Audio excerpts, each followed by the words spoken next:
I now give the floor to the representative of Pakistan.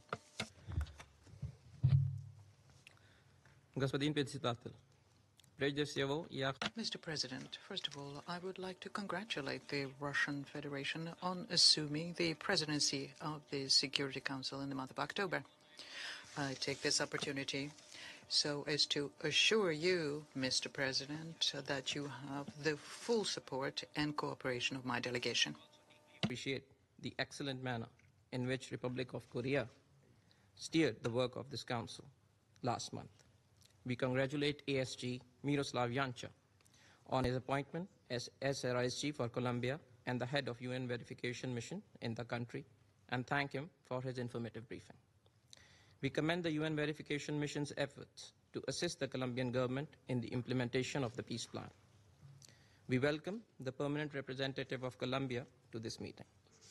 Mr. President, the 2016 peace agreement is a Colombian-owned and Colombian-led effort to bring lasting peace to the country, putting an end to the decades of violence adversely impacting the Colombian people. This agreement embodies much more than the commitments undertaken by the signatory parties. It signifies hope for a better future, a future free from violence, and a pathway to collectively build a peaceful, progressive, and prosperous Colombia. Mr. President, we remain mindful of the difficult and challenging domestic environment in which Colombia continues to implement the peace plan. We support Colombia in undertaking administrative, legislative, and judicial measures for the comprehensive implementation of the peace plan. We commend the Colombian government and the parties to the 2016 agreement for the progress made thus far in the implementation of the plan, particularly their continued commitment and perseverance. Their willingness to remain engaged is indispensable for the success of the peace process and lasting stability in Colombia. Sustainable efforts for reintegration, advancement in rural reforms, provision of avenues for earning livelihoods, and reinforced protection measures remain central to breaking the cycles of violence.